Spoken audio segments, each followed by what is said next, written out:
4 বছর পর মুখ খুললেন পরীমণি। অর্থাৎ গতকাল রাত্রে পরীমণির যে অফিসিয়াল ফেসবুক পেজ আছে সেখানে দীর্ঘ একটা পোস্ট লেখে। পোস্টটা হচ্ছে 2021 সালে 4ই আগস্ট তাকে কিন্তু গ্রেপ্তার করা হয়েছিল এবং তাকে যেন গ্রেপ্তার করা হয়েছিল পরীমণিকে কারণ দেখাইছিল মাদক দ্রব্য পাওয়া গেছিল তার বাসায়। অর্থাৎ 2021 সালে 4ই আগস্ট তখন হচ্ছে দীর্ঘ 3 ঘন্টা অভিযান চালিয়েছিল পরীমণির বনানীর বাসার মধ্যে এবং এক পর্যায়ে সেখানে নাকি মাদক দ্রব্য পাওয়া গেছিল এবং এই মাদক দ্রব্য পাওয়ার কারণে পরীমণিকে গ্রেপ্তার করে এবং একটানা 28 দিন পর্যন্ত উনি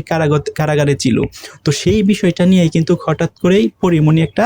ফেসবুকে পোস্ট দেয় এবং পোস্ট দেওয়ার পর তার যে অপিনিয়ন বা মতামত সেটা জানায়। সো ওনার যে ভাষ্যমতে উনি বলেছে যে পরীমণিকে যখন গ্রেপ্তার করা হয়েছিল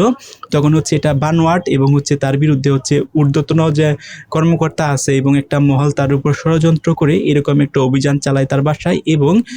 তাকে নাকি উনি কোনো নির্দেশ ছিল এবং ওনাকে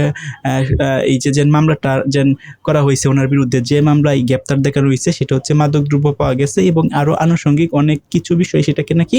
ইনভলভ করা হয়েছিল। ইনভলভ করার পর উনি নির্দোষ, তারপরেও এভাবে বানরটি মামলা ক্রিয়েট করে বা তৈরি করে তাকে গ্রেপ্তার করা হয় এরকম দীর্ঘ একটা পোস্টে তিনি বলে। এবং পরীমণি যে ফেসবুকে যে স্ট্যাটাসটা দিছে বা পোস্টটা দিছে সেটা হচ্ছে র্যাবের মহাকর্মকর্তা এবং র্যাবের বেশ কিছু কর্মকর্তার নামে তিনি অভিযোগ তুলছে যে তৎকালীন যে সময় ছিল 2021 সালে 4ই আগস্ট যখন র্যাবের কর্মকর্তা ছিল বেশ কিছু কর্মকর্তার নামে হচ্ছে কিন্তু নাম কিন্তু উনি উল্লেখ করছে এবং উনি সরাসরি বলছে তাদের যেন একটা দুর্নীতি এবং তাদের বিরুদ্ধে যেন একটা অ্যাকশন নিয়েছিল সেটা হচ্ছে বানায়ট এবং হচ্ছে বেশ কিছু কর্মকর্তার নামও কিন্তু উনি উল্লেখ করেন। এখন পরীমণি নিয়ে কিন্তু বিভিন্ন প্রকার বিভিন্ন মন্তব্য কিন্তু আসে। তো পরীমণির বিরুদ্ধে অনেক হচ্ছে মামলা আছে এবং হচ্ছে পরীমণির বিরুদ্ধে যেন অনেক ইলিগ্যাল কিন্তু অনেক কথাবার্তাও কিন্তু আসে। কিন্তু এখন প্রশ্ন হচ্ছে হঠাৎ করে 2021 সালে 4ই আগস্টের যে মামলাটা ক্রিয়েট হয়েছিল এবং উনি যেন প্রায় 28 দিন হচ্ছে কারাগারে ছিল সেটা নিয়ে কেন হঠাৎ করে মুখ করলো? কারণ হচ্ছে তৎকালীন যে অফিসারগুলো তাকে গ্রেপ্তার করা হয়েছিল রিসেন্টলি কি একটা টক শোর মধ্যে নাকি উনি সত্যতা প্রকাশ করছে যে পরীমণি নাকি কোনো দোষ ছিল না এবং ঊর্ধ্বতন কর্মকর্তা বা উপর মহল থেকে চাপ ক্রিয়েট করার কারণেই নাকি তাকে গ্রেপ্তার করা হয়েছে। এরকম একটা বিষয় যেহেতু টকশোর মধ্যে উঠে এসেছে এটার কারণেই পরীমণি হচ্ছে তার জন্য অফিসিয়াল ফেসবুক পেজটা আছে সেখানে দীর্ঘ লম্বা এবং বিস্তারিতভাবে তুলে ধরছে 2021 সালে 4ই আগস্ট কেন পরীমণিকে গ্রেপ্তার করা হয়েছিল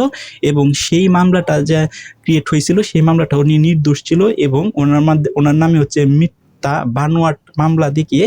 তাকে হচ্ছে গ্রেপ্তার হয় এবং প্রায় 28 দিন তাকে কারাগারে থাকতে হয় এবং সেই সময়টা কি প্রশাসন ফিরিয়ে দিতে পারবে কিনা এরকম আরও অভিযোগ কিন্তু পরীমণি করেছেন। সো আপনার মতামত কি কমেন্ট করে জানান।